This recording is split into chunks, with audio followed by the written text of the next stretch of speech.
So guys, mag-adobo na naman tayo. Adobo naman ang gagawin natin. So guys, lulutuin natin adobong kuan, atay balunan. Yan naman, lulutuin natin yan. So itong ang ating, may toyo tayo. Yan, may mantika, may sibuyas, bawang, saka magic sarap, saka paminta, at laurel, saka may siling pula para medyo masarap-sarap ang adobo natin guys. So guys, yan ang umpisa na natin. Maghihiwa tayo ng sibuyas, bawang. Yan guys, saka yung sili, hiwain na natin. Yan guys. Masarap yan, atay balunan. Yan natin lutuin naman. Tara, let's go. Wait a minute. Who are you? So guys, ito na. Maggagayat na tayo ng bawang sa sibuyas.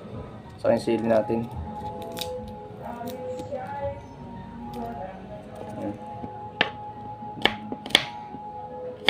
Adobo naman ang gagawin natin ngayon guys. So panibagong na naman tayo, panibagong content man. Kaya tayo pursige tayo magluto nito. Tsaga-tsaga lang talagang pagluluto para matutunan kung paano magluto. So mga nagtatanong diyan guys sa mga pagluluto ko, kayo nang bahalang musga. Gawa ng hindi pa ako sanay magluto ng ayos eh. Hindi ko alam kung paano mga hiwa-hiwa ng mga natin, mga ginagawang pagluluto. Mga hiwa ng mga sibuyas, mga gulay, yan. Yung karne natin, yung mga niluluto nating ulam, karne, ganyan. Hindi pa natin alam kung paano ang mga hiwa. So, karne, isda, yan. Basta meron tayong, basta nauubos. Napapasarap naman natin kahit anong hiwa niyan, anong diskarte sa paghihiwa niyan. Basta importante kinakain, nauulam. At masarap ang pagkaluto. Yan lang naman importante dyan. So, ito na naman nga tayo. Nagluluto na naman tayo. So, kailangan natin magluto ng ayos talaga. So guys, ito naman sili natin.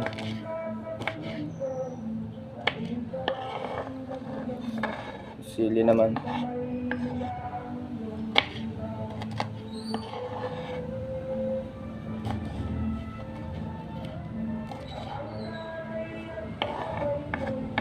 So guys, tapos na ating hiwa ng sili. So magkaka naman tayo. Hugasan naman natin yung ating lulutuin na atay balunan. So guys, pala hiwain muna pala natin to. Gawa ng malalaki pang kanya gayat eh. So kailangan natin hiwain. Ayan. Para papalitin natin pang adobo natin eh. Kailangan tayo maliliit mga ang pagkahiwa nito para madaling maluto pati. Kasi mahirap kasi pag malalaking hiwa. Tama lang talaga. Ayan guys. So guys, yan.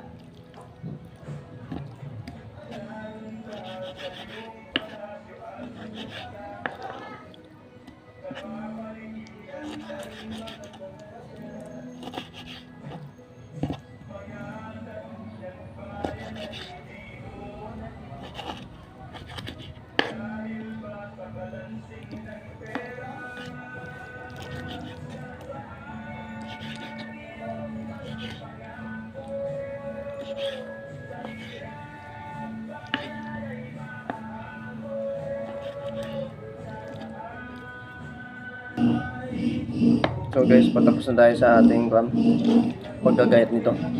Ito yung hugasan na natin. Lulutuin na natin.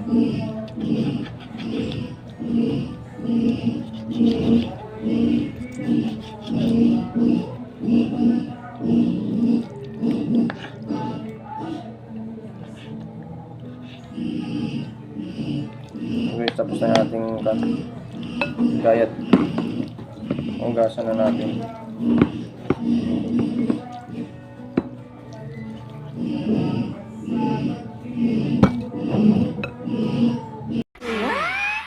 Ayan, hugasan na natin siya. So, isasarang na natin.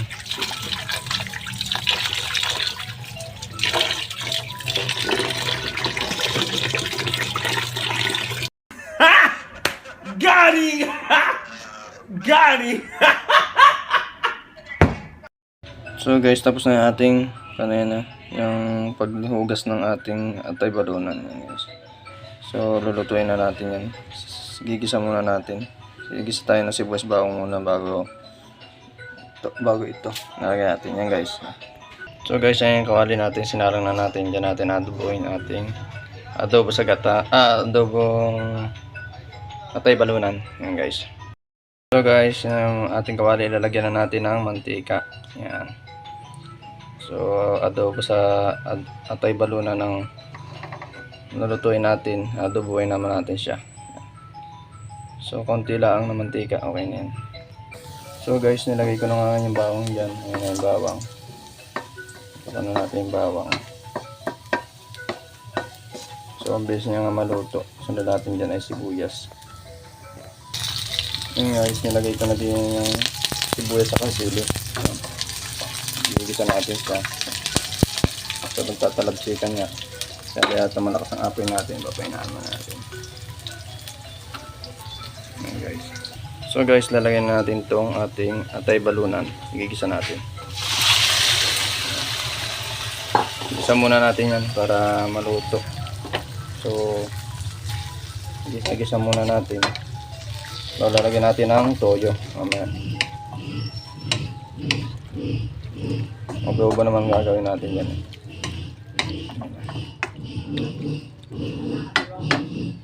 So, okay na yun. Ano na. So, guys, lagyan na natin ng toyo. Toyo.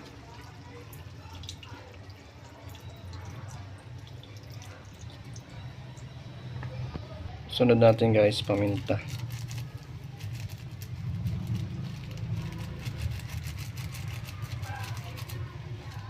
Sunod guys, magic sarap.